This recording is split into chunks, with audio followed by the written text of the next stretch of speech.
Hi guys, welcome to man of fiction. Bhanuprakash Reddy భజన్కి ఇప్పుడే Eagle చూసొచ్చాను.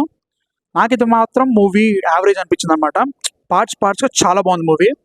ముఖ్యంగా ఆ, మార్గశిరం మధ్యరాత్రి ఏదైతే వాళ్ళు ట్రైలర్ అండ్ టీజర్లో వాళ్ళు టీజ్ చేశారో సూపర్ ఉంది. ఆ ఎపిసోడ్ మాత్రం చాలా చాలా బాగుంది. సూపర్గా వర్కౌట్ అయింది అనమాట. క్యారెక్టర్స్ కానీ స్టోరీ కానీ నాకు అనిపించింది ఏంటంటే మూవీ చూసిన తర్వాత వాళ్ళ దగ్గర కొన్ని సూపర్ ఎపిసోడ్స్ ఉన్నాయి. ఆ ఎపిసోడ్స్ని తీయడానికి స్టోరీ వెళ్ళినట్టు అనిపించింది తప్ప స్టార్టింగ్ నుంచి అంత బాగా వర్కౌట్ కాలేదన్నమాట. అంటే లైక్ స్టోరీని అంత బాగా వీవ్ చేయలేదన్న ఫీలింగ్ అన్నట్టు. ఎందుకంటే ఫస్ట్ హాఫ్లో మనకి ఏదైతే ఉంటుందో చాలా వరకు సెటప్ నడుస్తూ ఉంటుంది అన్నట్టు. ఆ సెటప్ మనకి సెకండ్ హాఫ్లో జరిగే స్టోరీకి అంత బాగా కనెక్ట్ కాలేదన్నమాట. ఎందుకంటే దానికి రీజన్ కూడా మనకి సెకండ్ హాఫ్లోనే ఇచ్చేస్తారు. దానికి మ్యాక్సిమం స్టోరీ అంతా సెకండ్ హాఫ్లోనే చూపించారు అనమాట.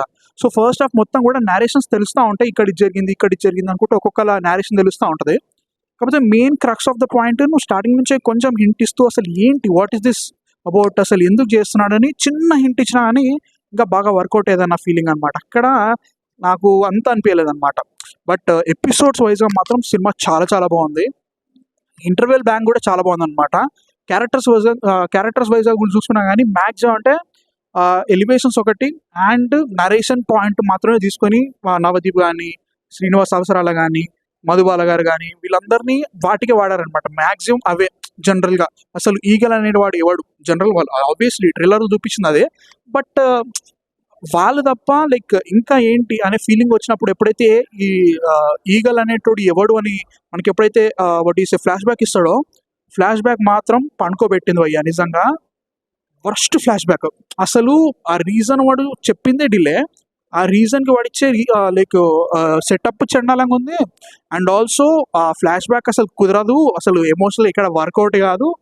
అది కూడా ఎప్పుడు వస్తుంది తెలుసా? సెకండ్ హాఫ్లో వస్తుంది. ఫస్ట్ హాఫ్ అంతా ఏదో మనకు ఒక సెటప్ నడుస్తూ ఉంటుంది. దాని గురించి నేను స్పాయిలర్స్ చెప్పాను. కానీ ఇప్పుడు దానికి ముందు నుంచి ఒక రీజనో లేదా జస్ట్ ఏదో ఒక చిన్న ఒక కాల్ బ్యాక్ లాంటిది, ఇట్లాంటి జస్ట్ ఒక సెటప్ పెట్టి తర్వాత పే ఆఫ్ చేసి అలాంటివి చేస్తుంటే ఇంకా బాగా వర్కౌట్ అయ్యేది సినిమాలో.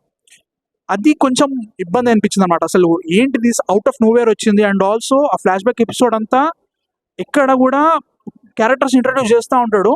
లాస్ట్ ఇంకో 15 minutes 20 minutes ఉన్నప్పుడు వస్తూ ఉంటాయి అనమాట.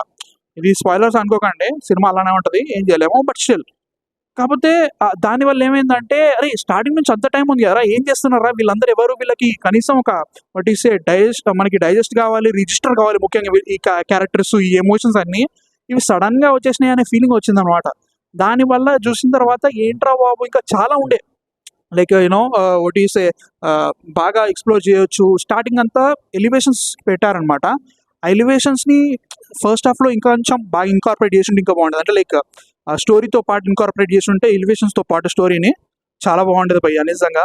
కాకపోతే all in all action scenes వైజ్గా మాత్రం చాలా బాగుంది. అంటే నేను జనరిక్ కమర్షియల్ మీటర్లో ఉండే యాక్షన్ సీక్వెన్సెస్ కంటే ఒక బాగుందనమాట. ఇంకా బాగా ఎలివేట్ చేశారనమాట.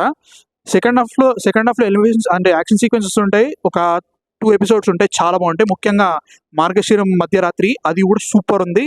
అండ్ ఇంటర్వెల్ కూడా కంటిన్యూస్ సేమ్ అదే లైక్ జరుగుతూ ఉంటుంది అనమాట. నేరేషన్ చాలా వరకు నేరేషన్ నడుస్తూ అనమాట సినిమాలో. అది కూడా చాలా బాగా వర్కౌట్ అయింది నాకైతే మాత్రం.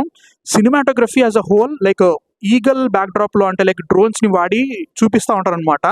యాక్షన్ సీక్వెన్సెస్ కానీ ఏదైనా కానీ చాలా బాగుంది. But music was good. అంటే లైక్ గొప్పగా ఉందని చెప్పాను, ఇట్ వాజ్ గుడ్. పాట కూడా పర్ఫెక్ట్ పడింది. విజృంభణ మన గరుడం సాంగ్ సూపర్ పడ్డది, కరెక్ట్ టైంకి పడ్డది, చాలా బాగుందన్నమాట. అంటే యాజ్ అ హోల్ చూసుకుంటే మాత్రం నాకు బిగ్గెస్ట్ హై పాయింట్ మాత్రం మార్గశిరం మధ్యరాత్రి. దానిలో ఒక హెవీ ఒక సెట్ పీస్ ఉంటుంది, పిచ్చిలేసిపోయింది. అది ఏదో ఉందనుకున్నా, తర్వాత దాన్ని వాడిన విధానం మాత్రం చాలా బాగుంది భయ్య నిజంగా. చాలా బాగా వర్కౌట్ చేశారు.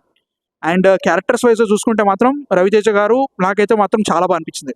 అపార్ట్ ఫ్రమ్ ఫ్లాష్ బ్యాక్ మిగతా అంతా మాత్రం నాకు చాలా బాగా వర్కౌట్ అయింది భయ్య నిజంగా. అనుపమ పరమేశ్వరన్ కానీ ఆ ముఖతే ఇంకొంచెం మెయిన్ క్యారెక్టర్ అనుకోవచ్చు, మిగతా వాళ్ళందరూ నేరేటర్స్. అది మాత్రం చాలా బాగా వర్కౌట్ అయింది వాళ్ళిద్దరు క్యారెక్టర్స్.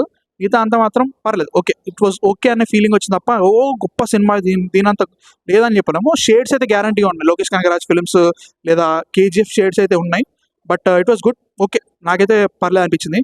మీ థాట్స్ అండి చెప్పండి నాకు. అండ్ నాకు డ్యూన్ టైం అవుతుంది, Dune release. So yeah, bye guys.